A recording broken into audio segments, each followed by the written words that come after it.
한국은 후진국이잖아. 한국에 가기 싫다고. 여기 한국에 가기 싫어하는 한 미국인 엘리트 학생이 있습니다. 어쩔 수 없이 한국에 가게 되었다고 하는데요. 그런데 한국 학교에서 어떤 시험을 봤더니 충격을 먹고 눈물을 흘렸다고 합니다. 도대체 이 학생은 왜 그런 걸까요? 그럼 오늘의 사연 시작하겠습니다. 안녕하세요. 저는 아마라 하디드라고 하고 17살입니다. 뉴욕에 살고 있고 항상 수학을 좋아했어요. 숫자에 특별한 재능이 있다고 할 수 있죠. 대부분 제 또래 친구들은 스마트폰을 들여다보거나 친구들과 어울려 놀 때 저는 수학 문제를 풀거나 수학책을 읽고 패턴을 찾아보는 데 시간을 보내요. 제 부모님은 레바논에서 오셨고 도시 한복판에 작은 식당을 운영하세요. 그래서 학교가 끝나면 보통 그곳에 가서 돕고 있어요.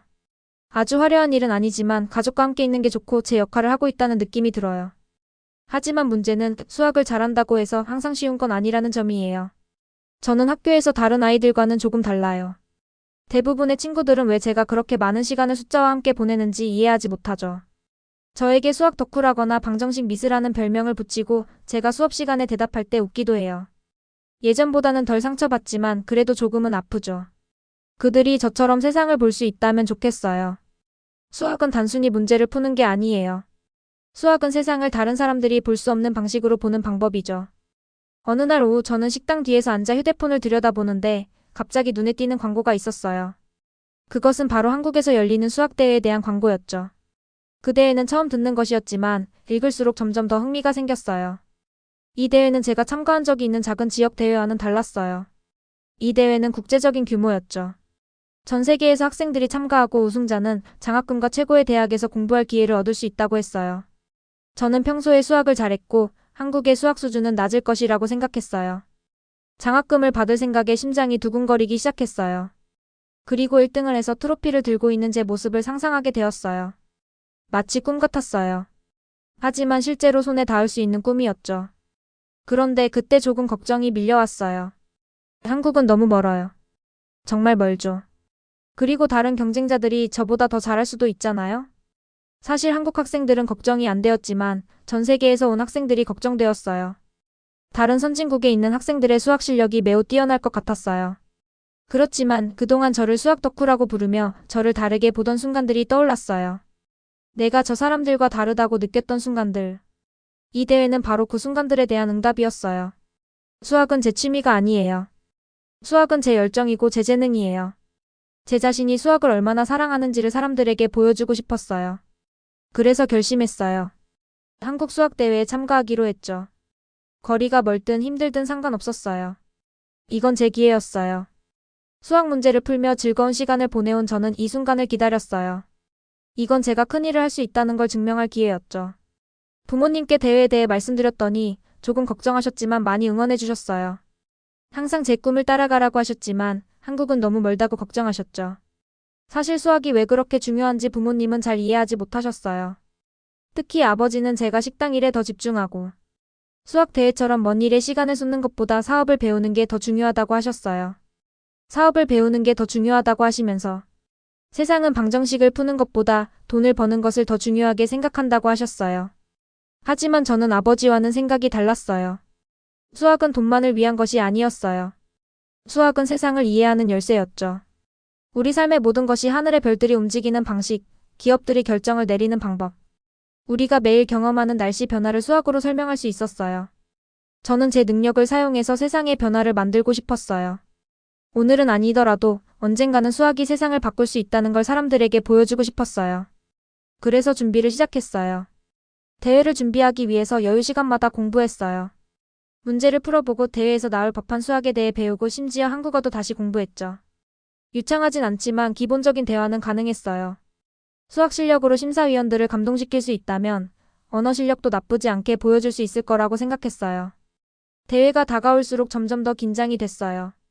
제가 그곳에서 다른 나라에서 온 학생들과 함께 경쟁하는 모습이 상상되었어요. 그들과 경쟁하는 게 어떤 기분일까? 제가 그들과 어울려 잘할 수 있을까요? 그들은 아마 평생 이 대회를 준비해온 사람들이겠죠. 저는 과연 그들과 어울릴 수 있을까요? 걱정은 했지만 저는 물러서지 않았어요. 물러설 수 없었죠. 이건 제 기회였으니까요. 그래서 긴 비행 끝에 한국에 도착했을 때 모든 것이 달라 보였어요. 도시가 정말 크고 네온 불빛과 분주한 거리들이 인상적이었어요. 사람들은 친절했지만 언어 장벽이 저를 조금 불편하게 만들었죠. 그래도 저는 여기 왔고 아무것도 저를 멈추게 할 수 없었어요. 다음 날이 대회였어요. 시험장에 들어서자 제 배는 긴장으로 얼어붙은 것 같았어요. 방 안은 대부분 한국 학생들로 가득 차 있었고 그들은 모두 책상에 앉아 머리를 숙인 채 시험을 준비하고 있었죠. 저는 외부인처럼 느껴졌어요. 그들이 저를 보고 저 사람은 여기에 어울리지 않는다고 생각할까봐 걱정되었죠. 그런데 그때 왜 제가 여기 있는지 생각났어요.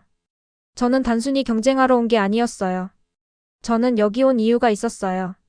어디에서 왔든 사람들이 저를 어떻게 생각하든 열심히 노력하면 위대함을 이룰 수 있다는 걸 보여주기 위해서였죠. 그때 깨달았어요. 이 대회는 이길 수 있는 기회만이 아니었어요. 제 자신을 믿고 수학이 단순히 방정식을 푸는 것 이상의 일을 할 수 있다는 걸 보여주는 기회였죠.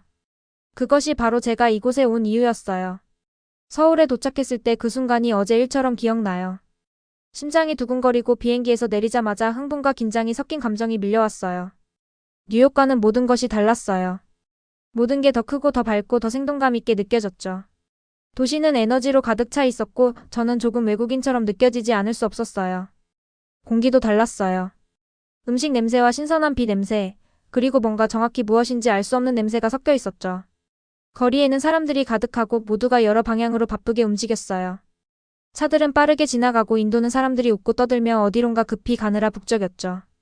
네온 사인들이 사방에 번쩍이며 음식부터 기술기기까지 다양한 광고를 하고 있었어요. 서울의 사진을 본 적은 있었지만 실제로 본 도시는 전혀 다른 느낌이었죠. 한국어를 조금 공부하고 왔지만 주변에서 들리는 언어가 너무 많아서 압도당했어요. 그 말과 소리가 낯설었고 기본적인 문장은 할 수 있었지만 사람들이 빨리 말할 때 얼마나 이해할 수 있을지 자신이 없었죠. 택시를 타면서 운전사에게 긴장된 표정으로 웃으며 제 발음이 너무 티 나지 않기를 바랐어요. 운전사분은 친절하게 웃으셨지만 저는 여전히 제가 외국인처럼 느껴졌어요. 아마 발음에서 제가 현지인이 아니라는 게 드러났겠죠. 호텔까지 가는 길은 30분밖에 안 걸렸는데 정말 길게 느껴졌어요. 거리에는 높은 현대적인 건물들과 전통적인 가게들이 섞여 있었죠. 유리창이 하늘로 솟은 대형 쇼핑몰들이 있고 길거리 시장에서는 옷부터 간식까지 다양한 물건을 파는 상인들이 있었어요. 뉴욕의 거리처럼 익숙하고 편안한 느낌은 전혀 없었어요. 여기서는 모든 코너를 돌 때마다 모험처럼 느껴졌어요. 마침내 호텔에 도착해서 짐을 침대에 던져놓고 창밖을 한참 동안 바라봤어요. 도시는 끝없이 펼쳐져 있고 구불구불한 거리와 반짝이는 불빛들이 보였죠. 그곳에서 저는 너무 작은 존재처럼 느껴졌어요. 사람들 속에서 한 점처럼 작게 느껴졌죠. 수학대회에 참가하려고 먼 길을 왔지만 이제 여기서 다시 생각해보니 준비가 되었는지 확신이 안 섰어요. 내가 충분히 잘할 수 있을까? 다른 학생들이 나보다 훨씬 잘할지도 모른다고 생각했어요. 다음날 대회 등록을 하러 갔는데 긴장이 다시 밀려왔어요. 여기에 오기만큼 집중했지 막상 대회에 참가할 때 어떤 기분일지 생각하지 못했어요. 그런데 대회 장소 앞에 서 보니 이게 정말 큰 대회라는 걸 깨달았죠. 수백 명의 학생들이 줄을 서 있었고 모두가 저처럼 진지한 표정을 짓고 있었어요. 대부분 한국 학생들이었고 그들의 눈빛에서 자신감을 읽을 수 있었죠. 그들은 이 순간을 위해 평생 준비해온 것처럼 보였어요. 저는 숨을 깊게 쉬고 스스로를 다잡으려고 했어요. 내가 열심히 준비했으니 여기에 올 자격이 있다고 스스로에게 말했죠. 그래도 여전히 저는 외국인처럼 느껴졌어요. 그들과는 달라요. 저는 한국에서 자란 게 아니고 대부분의 다른 학생들과 같은 배경이나 교육을 받지 않았어요. 그들 중 일부는 이 대회에 대해 더 많이 알고 있을 수도 있었죠. 아마도 이전에 비슷한 대회에 참가해본 사람도 있을 거예요. 하지만 이 대회는 제 첫 번째였죠. 대회장 안은 긴장감이 돌았어요. 벽에는 화려한 배너들이 걸려 있었고 큰 화면에는 대회 로고가 나타나 있었어요. 학생들이 자리에 앉으면서 발소리가 울려 퍼졌죠. 몇몇 학생들은 조용히 이야기를 나누기도 하고 다른 학생들은 이미 자신들의 노트를 훑고 있었어요. 저는 책상에 앉아 손에 땀이 나는 걸 느끼며 연필을 탁자에 놓았어요. 집중하려 했지만 그 순간의 무게가 너무 크게 느껴졌어요. 만약 실수하면 어쩌지? 시간이 부족하면 어떻게 할까? 마침내 대회가 시작되었고 차가운 긴장이 다시 밀려왔어요. 시험 문제들은 제가 예상했던 것보다 더 어려웠지만 그런 어려움이 오히려 저를 더 살아있게 만들었어요. 어려운 문제를 푸는 게 정말 좋았어요. 마치 퍼즐처럼 각 문제가 답을 찾는 힌트 같았죠. 저는 제 앞에 놓인 문제에 온 힘을 집중하며 주변의 모든 소리를 차단했어요. 종이에 연필이 꾹꾹 쓰여지는 소리가 났어요. 시험지가 넘어가는 소리를 내면서 다른 학생들의 속삭임도 다 배경으로 사라졌어요. 저는 그저 제 영역에 있었어요. 하지만 문제를 풀면서도 여전히 모든 것이 너무 다르게 느껴졌어요. 저는 단순히 수학 문제를 풀고 있는 게 아니었어요. 저는 여기서 제 존재감을 증명하려 했죠. 이곳에서 제가 어울릴 수 있다는 걸, 작은 뉴욕의 식당에서 자란 사람이 한국, 일본, 중국의 학생들과 같은 수준에서 경쟁할 수 있다는 걸 보여주고 싶었어요. 시간이 갈수록 조금씩 자신감을 얻었어요. 문제는 어렵지만 불가능하진 않았죠. 하나씩 문제를 풀 때마다 부담이 조금씩 가벼워졌어요. 더 집중할수록 수학이란 제가 깊이 이해하는 것이란 걸 깨달았어요. 수학은 공식 외우고 순서대로 풀어가는 게 아니었어요. 그것은 논리적으로 생각하고 패턴을 보고 가장 간단하고 효율적인 방법을 찾는 것이었죠. 이것이 제 강점이에요. 이것이 제가 좋아하는 일이었어요. 그런데 그 리듬에 맞춰가고 있을 때 뒤에서 속삭이는 소리가 들렸어요. 몇 명의 학생들이 한국어로 이야기하고 있었죠. 그들이 무슨 말을 했는지 전부 다 이해할 수는 없었지만 제가 들은 말은 분명했어요. 저 여자 왜 여기 있어? 저 사람은 여기에 어울리지 않아. 그 말은 제게 상처였지만 무시하려고 애썼어요. 그들이 제가 여기 있을 자격이 없다고 생각하지 않을까 하는 생각을 떨쳐낼 수 없었죠. 하지만 저는 그 생각에 휘둘리지 않기로 했어요. 저는 친구를 만들거나 다른 사람들의 인정을 받으러 온 게 아니었어요. 저는 수학이 어디에서 왔든 상관없이 내가 가진 지식과 능력 그리고 결단력으로 무엇을 할 수 있는지를 증명하러 온 것이었죠. 대회의 나머지 시간은 정말 빠르게 지나갔어요. 저는 온 힘을 다해 문제에 집중했어요. 끝나고 나서 저는 제 성과에 대해 자랑스러웠어요. 시험지를 제출하면서 긴장을 억누르며 심사위원들이 어떻게 생각할지 몰랐지만 한 가지는 확신했어요. 저는 제 최선을 다했어요. 이곳에 온 이유는 분명했으니까요. 결과가 어떻게 나오든 저는 제일 중요한 것은 내가 최선을 다했다는 거였어요. 대회장을 떠날 때 저는 마음이 한결 가벼워졌어요. 이제 기다릴 일만 남았죠. 하지만 제 안에서 깊이 느껴졌어요. 결과가 무엇이든 간에 이번 경험은 저를 영원히 바꿔놓을 것 같다는 생각이 들었어요. 저는 단순히 경쟁하러 온 게 아니었어요. 저는 여기서 성장하기 위해 온 거였죠. 시험 당일 아침은 정말 긴장이 가득했어요. 전날 밤 제대로 잠을 자지 못했는데도 일찍 일어났죠. 생각을 가라앉히려고 했지만 머릿속은 계속 떠들썩했어요. 대회가 얼마나 큰지, 다른 학생들이 얼마나 진지하게 보이는지, 제가 여기 있을 자격이 있는지 계속 고민했어요. 전날 밤에는 노트를 복습했지만 이제는 공부한 내용이 다 기억이 안 나는 것 같았어요. 만약 문제를 푸는 방법을 잊어버리면 어떡하지? 사람들이 다 지켜보는 앞에서 실수하면 어떻게 하지? 머릿속에는 온갖 만약이 떠돌았고 집중하기가 너무 힘들었어요. 호텔에서 아침을 먹으려 했지만 제대로 먹을 수 없었어요. 배는 고팠지만 손은 떨리고 있었죠. 포크를 쥐고 있었지만 그 떨림을 무시하려 했어요. 지금은 집중력을 잃을 수 없었어요. 여기까지 오는데 얼마나 힘들었는데요. 저는 최선을 다할 생각이었어요. 대회장에 도착했을 때 공기 속에서 긴장이 느껴졌어요. 건물은 정말 컸고 안으로 들어가 보니 책상들이 줄지어 있었죠. 마치 영화에서 본 것처럼 밝은 불빛들이 우리 위로 비추고 거대한 화면에는 시험 시작을 알리는 카운트다운이 표시되고 있었어요. 심장이 뛰고 손바닥은 땀으로 젖었어요.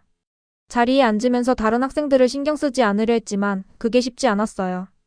모두가 너무 집중하고 있었어요. 어떤 학생은 노트를 열고 어떤 학생은 방정식을 다시 보고 또 어떤 학생은 조용히 깊은 숨을 쉬고 있었어요. 저는 여기서 뭔가 어울리지 않는 느낌이 들었어요. 한국에서 온 학생들 사이에서 유일하게 외국인인 저는 그들보다 더 준비가 부족해 보였죠. 속삭이는 소리가 들렸고 다 알아들을 수는 없었지만 그들이 저에 대해 이야기하고 있다는 걸 알 수 있었어요. 늘 외국인처럼 느껴졌지만 이번에는 그 느낌이 달랐어요. 이번에는 정말 큰 압박감이었죠. 저는 주변 사람들에게 방해받지 않도록 해야 했어요. 제 목표에 집중해야 했죠. 시험이 시작되었고 긴장감이 다시 밀려왔어요. 첫 번째 문제가 화면에 나타났을 때 심장이 쿵하고 멈추는 것 같았어요. 정말 어려운 문제였어요. 깊은 사고와 정확한 계산이 필요한 문제였죠. 화면을 잠시 응시하며 어디서부터 시작할지 고민했어요. 숫자들이 제 눈앞에서 춤을 추는 것처럼 보였지만 차분히 마음을 가다듬었어요. 제가 해야 할 일을 알고 있었거든요. 바로 이 순간을 보여주려고 온 거였죠. 저는 빠르게 문제를 풀기 시작했어요. 패턴을 찾아가며 계산을 쓰기 시작했죠. 그런데 다시 속삭임이 들렸어요. 제 뒤에서 한 무리의 학생들이 이야기하고 있었어요. 완전히 들리지는 않았지만 그중 한 명이 저 여자 길을 잃은 것 같아. 뭐하러 여기 왔지? 라고 말하는 걸 들었어요. 가슴이 쪼여들었어요. 그 말은 마치 배를 맞은 것처럼 아팠죠. 다른 사람들과 다르다는 걸 느꼈던 건 처음이 아니었지만 여전히 상처였어요. 저는 최대한 시험에 집중하려 했지만 그 말들은 계속 저를 괴롭혔어요. 그 생각을 떨쳐내려고 했지만 쉽지 않았어요. 문제를 풀 때마다 그 속삭임이 점점 더 커지는 것 같았어요. 저 여자 미국에서 왔대. 이길 수 없을 거야. 라는 말도 들었어요. 그 말이 들리자 심장이 내려앉는 것 같았죠. 그런 압박 속에서 어떻게 경쟁해야 할까요? 하지만 저는 포기할 수 없었어요. 수학을 잘한다고 스스로 알고 있었거든요. 저는 혼자서 수학 문제를 풀며 밤늦게까지 공부했던 시간들이 있었어요. 다른 친구들이 놀러 갈 때 저는 문제를 풀고 있었죠. 저는 여기서 단지 경쟁하려고 온 게 아니었어요. 더 많은 걸 보여주려고 온 거였죠. 제 배경이 저를 규정짓게 두지 않았어요. 저는 그냥 수학 덕후가 아니었어요. 저는 뭔가 큰 일을 해낼 수 있는 사람이었어요. 다시 시험에 집중했어요. 문제는 어려웠지만 그런 도전을 좋아했어요. 첫 몇 문제는 예상보다 시간이 오래 걸렸지만 그것에 굴하지 않았어요. 한 걸음 한 걸음씩 문제를 풀며 결단력을 가지고 나아갔어요. 각 문제는 마치 퍼즐 같았고 하나하나 풀 때마다 내 안에서 흥분이 일었어요. 마지막 문제에 도달했을 때 저는 리듬을 타고 있었어요. 처음에 무게감이 사라지기 시작했어요. 이미 대부분의 문제를 풀었고 이제 거의 끝났어요. 마지막 문제는 가장 어려웠어요. 여러 단계를 거쳐야 했고 그 해결 과정을 풀어내는 데 온 집중력을 기울였죠. 계산을 쓰고 다시 한번 확인하고 그 다음엔 다시 한번 체크했어요. 실수를 하지 않으려고요. 마침내 시계를 봤어요. 아직 몇 분이 남아 있었어요. 깊게 숨을 쉬고 답안을 마지막으로 한 번 더 확인했죠. 그때 한 가지 안도감이 밀려왔어요. 저는 최선을 다했어요. 완벽하진 않았지만 충분히 잘했어요. 모든 문제를 풀었고 이제는 심사위원들이 제 노력을 알아봐 주길 바랄 뿐이었죠. 시험지를 제출하면서 저는 자신에 대해 조금 자랑스럽게 느꼈어요. 모든 것에 대한 압박감, 속삭임, 의심들 속에서도 저는 이겨냈어요. 다음에 어떤 일이 일어날지 몰랐어요. 제가 우승할지 아니면 상위권에 들어갈지도 몰랐죠. 하지만 제 자신에게 증명했어요. 어디서 왔든지 간에 저는 다른 누구와도 경쟁할 수 있다는 걸요. 저는 두려움을 이겨내고 계속 나아갔고 그것만으로도 큰 승리였죠. 시험장을 나가면서 저는 깨달았어요. 이 대회는 단지 트로피를 받기 위한 자리가 아니었어요. 제 자신에게 그리고 다른 사람들에게 제가 여기 있을 자격이 있다는 걸 증명하는 자리였어요. 그리고 그것만으로도 저는 충분히 만족했어요. 대회 결과가 발표되기까지 일주일이 걸렸는데 그 시간이 마치 평생처럼 느껴졌어요. 매일 아침 설렘과 불안이 섞인 기분으로 일어났죠. 저는 최선을 다해서 시험을 치렀고 이제 할 수 있는 건 기다리는 것뿐이었어요. 하지만 아무리 이건 승부를 위한 게 아니야. 내가 최고 수준에서 경쟁할 수 있다는 걸 스스로 증명하는 거야 라고. 마음속으로 다짐해도 머릿속 한구석에서 계속 떠오르는 생각이 있었어요. 혹시 내가 이기지 못하면 어쩌지? 순위 안에도 못 들면 어쩌지? 시간이 지나면서 대회에 대한 흥분은 점점 사라지고 불안감이 가득 차기 시작했어요. 누군가 대회 이야기를 할 때마다 제 배가 뒤틀리는 것 같았어요. 상상할 수밖에 없었죠. 만약 제 이름이 호명되지 않으면 어쩌지? 다른 사람의 이름이 불려지면 어쩌지? 그 사람들이 저보다 더 준비가 잘 되어 있고 더 자격이 있는 사람들이라면? 드디어 그날이 왔어요. 행사는 큰 강당에서 열렸고 제가 들어갔을 때 공기 중에 긴장감이 느껴졌어요. 정말 많은 사람들이 있었고 그중 제 그룹의 사람들도 있었고 다른 나라에서 온 사람들도 있었죠. 대회는 이미 끝났지만 이 순간은 오히려 더 힘들었어요. 결과를 기다리는 그 순간. 무엇이 일어날지 모르니까요. 모두가 주위를 둘러보며 누가 상위권에 올라갔는지 확인하려고 했어요. 그때 발표자가 무대에 올라갔고 모두 조용해졌어요. 저는 큰 화면을 바라보며 심장이 뛰는 걸 느꼈어요. 그 화면에는 상위 수상자들의 이름이 올라갈 거였죠. 주변 모든 것이 사라지고 오로지 그 화면에만 집중할 수밖에 없었어요. 긴장을 풀려고 깊게 숨을 쉬었지만 불안은 거의 참을 수 없었죠. 첫 번째 이름이 떴어요. 한국 학생이었어요. 두 번째 이름도 한국 학생이었어요. 제 마음이 조금 내려앉았어요. 한국 학생들이 잘할 거라는 건 예상했지만 제가 상위 3위에 들 수 있기를 바랐거든요. 이름이 계속 불려졌지만 거기에 제 이름은 없었어요. 1등, 2등, 심지어 3등도 모두 한국 학생들이었어요. 결국 마지막 순간에야 제 이름이 들렸어요. 제가 10등을 했다는 거였죠. 제 마음이 무너지는 듯 했어요. 처음에는 이해할 수 없었어요.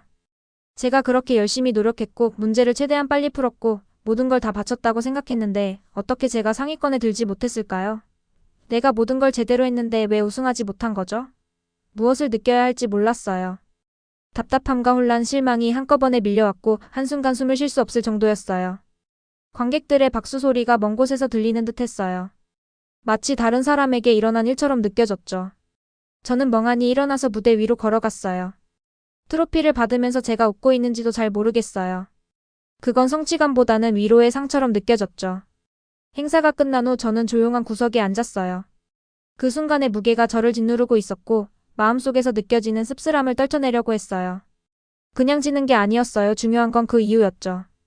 저는 심사위원들이 제 노력을 인정해 주리라 기대했어요. 제가 얼마나 많은 시간을 들여 준비했는지 알아줄 거라고 생각했죠. 하지만 들은 말은 제가 상상한 것보다 더 충격적이었어요. 한 심사위원이 제가 다가갔을 때 그렇게 말했어요. 당신은 미국에서 나름 수학을 잘했겠지만 성적은 살짝 아쉬웠네요. 다음에는 더 열심히 해서 진짜 상위권에서 빛을 볼 수 있길 바라요. 수학을 잘한다는 건 멋진 일이지만 여긴 한국이에요.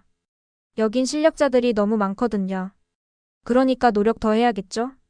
못하는 건 아니었어요. 하지만 최고가 되려면 더 증명해야 해요. 다음번엔 더 강해진 모습으로 다시 도전해봐요. 저는 정말 열심히 공부했고 수많은 밤을 새워가며 더 나아지려고 했어요. 그러나 한국인들은 확실히 수학을 잘했어요. 저를 위한 조언이었지만 실력 차이가 있다는 것을 인정하기는 힘들었어요. 저는 그 자리에 서서 눈물을 참으려고 했어요. 저는 다르게 살아온 만큼 도전을 겪을 거라는 건 알았지만 이건 너무 심했어요. 이건 단순히 지는 문제가 아니었어요. 저는 저 자신이 부족하다고 느끼게 된 거였죠. 제가 이곳에 오기 위해 얼마나 많은 걸 희생했는지 떠올리며 그것이 아무 의미 없다는 말을 들었을 때 제 마음은 찢어지는 것 같았어요. 하지만 그 상처 속에서 뭔가 달라진 걸 느꼈어요. 그동안 저는 다른 사람들에게 증명하려고 애썼어요. 내가 할 수 있다는 걸, 내가 충분히 좋은 사람이라는 걸 보여주려고 했죠. 그런데 이제 그게 중요한 게 아니었어요. 중요한 건 저 자신에게 보여주는 거였죠. 그들의 승인을 받지 않아도 나는 할 수 있다는 걸 이미 증명했어요. 여기까지 올 수 있었던 것만으로도 충분히 대단한 일이었어요. 평생 이 순간을 준비해온 한국 학생들과 경쟁했는데 그들과 함께 여기에 있었다는 것만으로도 대단한 성과였어요. 그날 저는 강당을 나서면서 패배감을 느꼈지만 완전히 무너진 건 아니었어요. 이게 끝이 아니란 걸 알았어요. 단지 작은 걸림돌일 뿐이었죠. 그게 아무리 아프더라도 저는 포기하지 않겠다고 다짐했어요. 이 대회 하나에 제 인생을 정의하게 두지 않겠다고요. 그들의 말이나 의심이 제 미래를 좌우하게 두지 않겠다고 결심했죠. 저는 한국 수학경시대회에서 높은 성적을 얻고 싶었어요. 수학이 세상 모든 사람을 이어주는 언어가 될 수 있다는 걸 증명하고 싶었어요. 저는 수학 덕후도 외국인도 아니었어요. 저는 열정과 목표를 가진 사람이고 다른 사람들처럼 문제를 해결할 수 있는 사람이었어요. 그것이 진짜 승리였어요. 그리고 언젠가 저는 그들에게 모두 보여줄 거예요. 저는 계속 나아갈 거예요. 아무리 어려워도 계속 배우고 스스로를 믿으며 계속 나아갈 거예요. 아직 끝나지 않았어요. 이건 시작에 불과해요. 대회가 끝난 후 저는 뉴욕으로 돌아가는 비행기에서 어깨에 무거운 짐을 느꼈어요. 너무 열심히 노력했고 수많은 시간을 문제를 풀며 보냈는데 그게 충분하지 않았어요. 10등을 한 건 실패가 아니었지만 그 일이 일어난 방식이 제가 우승하지 못한 이유처럼 느껴졌던 점 그게 저를 더 아프게 했어요. 세상에 무언가를 증명할 수 있을 거라고 생각했지만 결국 저는 사람들이 저에 대해 가진 의심을 더 확증한 것처럼 느껴졌죠. 그 심사위원이 했던 말이 계속 머릿속에서 떠나지 않았어요. 수학을 잘한다는 건 멋진 일이지만 여기는 한국이에요. 내가 충분히 잘하고 있다는 걸 증명해야 하는 걸까? 아니면 이 현실을 인정하고 더 노력해야 하는 걸까? 내가 못한 건 아니지만 한국에서는 더 강해야 했구나. 나는 나름대로 정말 열심히 했고 최선을 다했는데 그럼에도 불구하고 부족하다고 느껴야 하는 걸까? 하지만 아무리 그 생각을 떨쳐내려 해도 저는 제자리가 아닌 것처럼 느껴졌어요. 뉴욕으로 돌아가는 비행기는 길고 조용했어요. 잠을 잘 수 없었고 머릿속에서는 그 경험이 계속 반복되었죠. 마침내 도착했을 때 저는 안도감과 실망감이 함께 느껴졌어요. 공항에서 부모님이 저를 기다리고 있었어요. 얼굴에는 웃음이 있었지만 뭔가 어색하고 걱정이 묻어 있었죠. 그들은 재계 대회에 대해 듣고 싶어 했고 제가 얼마나 이 대회를 중요하게 여겼는지 알고 있었어요. 그래서 저를 걱정하는 눈빛이었죠. 식당으로 가는 길, 우리 사이에는 묘한 침묵이 흘렀어요. 부모님이 대회는 어땠냐고 물으셨고 저는 긍정적인 대답을 하려고 했죠. 잘했어요. 최선을 다했어요 라고 말했지만 그 속에서 거짓말을 하고 있는 것 같았어요. 기분이 좋지 않았어요. 실패한 기분이었죠. 그날 밤 식당 문을 닫고 난 후 저는 예전처럼 뒤에서 수학 문제를 풀고 있었어요. 더 이상 즐기기 위해서 하는 게 아니었어요. 그냥 도망치고 싶어서 그랬죠. 뭔가 제 자신에게 증명하려는 것처럼 느껴졌어요. 이 문제 하나만 풀면 뭔가 작은 성공을 이룬 것처럼 느껴질지도 모른다고 생각했어요. 하지만 아무리 문제를 풀어도 여전히 허전한 기분이 들었어요. 수학은 항상 세상을 이해하는 방법으로 사용했었는데 지금은 아무것도 이해가 되지 않았어요. 그때 아버지가 뒤에서 제게 다가왔어요. 저를 몇 분 동안 지켜보시더니 마침내 제 앞에 앉으셨어요. 처음에는 아무 말도 하지 않으셨어요. 그런데 그 눈빛에서 걱정이 묻어나 보였어요. 아마라 뭐 하는 거야? 아버지께서 조용히 물으셨어요. 저는 그저 고개를 들며 혼란스러운 표정으로 아버지를 봤어요. 무슨 말씀이세요? 아버지께서 한숨을 쉬시며 고개를 저으셨어요. 너는 이제 수학을 재미로 하는 게 아니잖아. 뭔가 화가 나서 하고 있는 거지. 그건 수학 공부를 바르게 하고 있는 게 아니야. 아버지의 목소리는 부드러웠지만 그 안에 심각함이 묻어 있었어요. 그 말에 저는 바로 손에서 연필을 내려놓았죠. 저는 다른 방법을 모르겠어요. 제가 말했어요. 정말 열심히 했는데 그게 아무 의미 없었어요. 모두에게 뭔가를 증명할 수 있을 줄 알았는데 결국 제가 증명한 건 저는 충분히 잘하지 못한다는 거였어요. 아버지는 잠시 말씀이 없으셨다가 천천히 말씀을 이어가셨어요. 아마라, 너는 항상 수학을 잘해왔어. 하지만 수학이 너 자신을 정의하게 두면 안 돼. 이 식당, 이 사업도 마찬가지야. 이건 이기거나 최고가 되는 게 아니라 내가 진심으로 관심 있는 일을 하는 거야. 수학도 마찬가지야.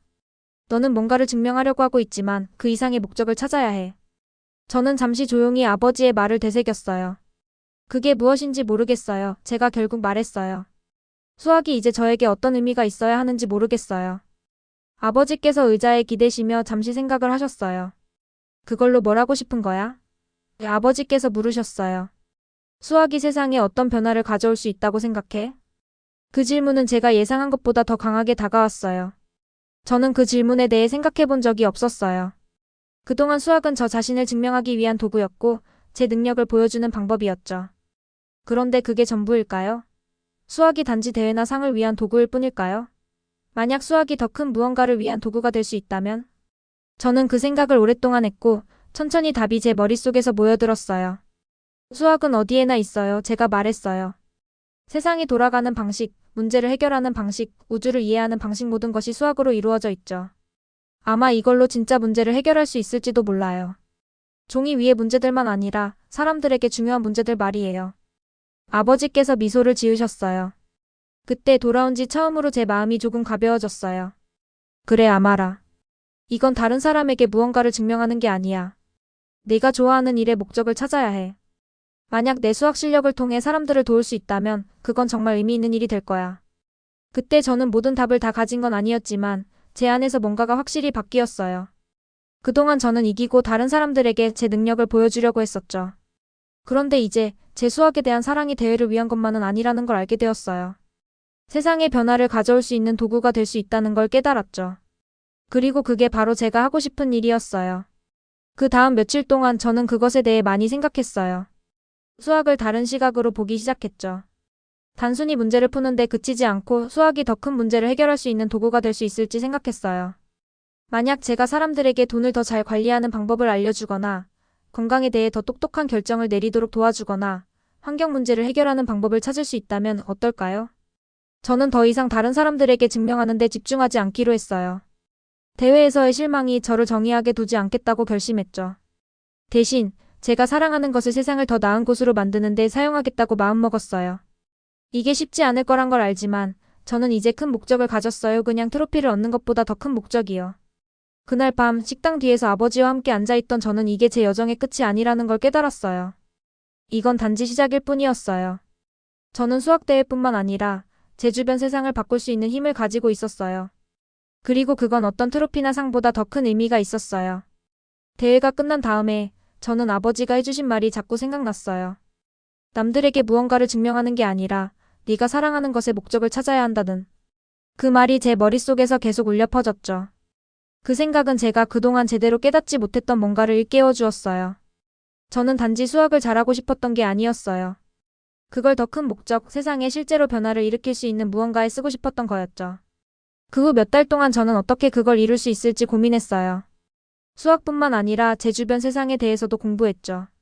세상이 어떻게 돌아가는지, 사람들이 어떻게 생각하는지, 그리고 제가 가지고 있는 도구들로 어떻게 문제를 해결할 수 있을지를 고민했어요. 그때 뭔가 확 트인 느낌이 들었어요. 수학에 대한 제 사랑은 단순히 대회에서의 승리를 넘어서 다른 사람들을 도울 수 있는 방법이 될 수 있다는 걸 깨달았죠. 그러기 위해서 저는 다시 한국 수학대회에 나가고 싶었어요. 이번에는 다른 방식으로 접근하기로 결심했어요.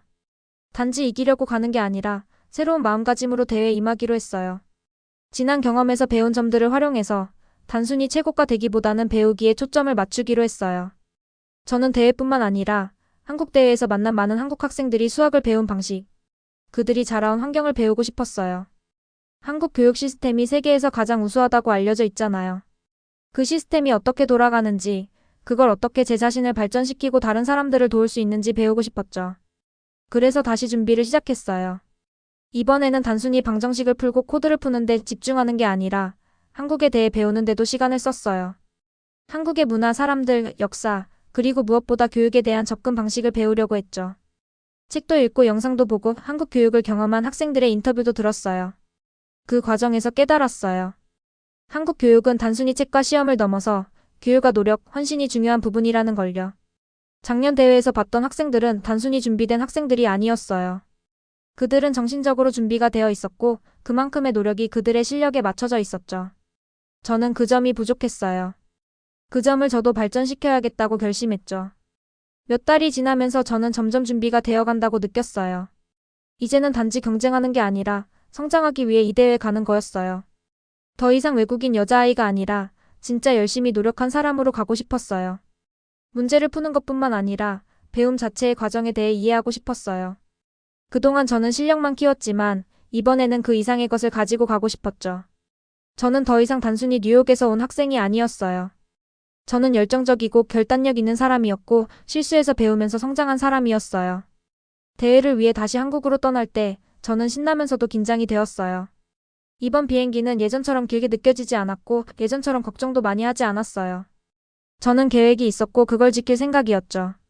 이번에는 여정 자체를 즐기기로 했어요. 물론 대회도 중요했지만 그보다 더 중요한 건 그 과정에서 배우는 것이었죠. 결과에 연연하지 않고 이 기회를 최대한 활용하겠다고 다짐했어요.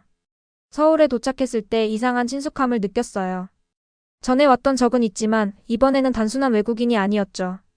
이번에는 목적이 있었어요. 도시는 저를 반겨주는 것처럼 느껴졌어요. 네온 불빛, 분주한 거리, 그리고 사람들이 바쁘게 움직이는 모습 모두 예상보다 더 집처럼 느껴졌어요. 저는 이제 더 이상 그냥 방문객이 아니었어요. 이제 저는 목적을 가진 사람이었어요. 대회 당일 저는 예전과는 다른 평온한 마음으로 대회장에 들어갔어요. 방 안은 전 세계에서 온 학생들로 가득 차 있었죠. 그런데 이번에는 저에게 그 어떤 소속감도 부족하지 않았어요. 저는 준비가 되어 있다고 느꼈죠. 작년에 들었던 속삭임들은 이제 사라졌어요. 더 이상 외부인이 아니라 제가 기여할 수 있는 무언가가 있다고 느꼈어요. 주위 사람들은 단순히 경쟁자가 아니라 모두가 같은 목표를 가지고 배우고 있는 동료들이었죠. 대회가 시작되면서 이번에는 제 접근 방식이 얼마나 달라졌는지 놀랐어요. 저는 단순히 문제의 답을 찾는 게 아니라 문제 자체를 분석하고 있었어요. 각 문제를 더 큰 그림 속에서 어떻게 맞춰 나가는지에 대해 비판적으로 생각했죠. 제 사고방식에서 그 차이를 느꼈어요. 이제는 서두르지 않고 한 걸음 한 걸음 문제를 풀어나가고 있었어요. 그리고 그 점이 가장 좋았어요. 이제는 압박감이 아니라 기회로 느껴졌어요. 문제를 풀어가며 저는 한 번씩 다른 학생들을 힐끗 바라보았어요. 어떤 학생들은 긴장한 듯 보였고 어떤 학생들은 집중하고 있었으며 다른 학생들은 완전히 자신 있는 모습이었죠. 하지만 이번에는 저 자신을 그들과 비교하지 않았어요. 저는 그냥 제 할 일을 집중했죠.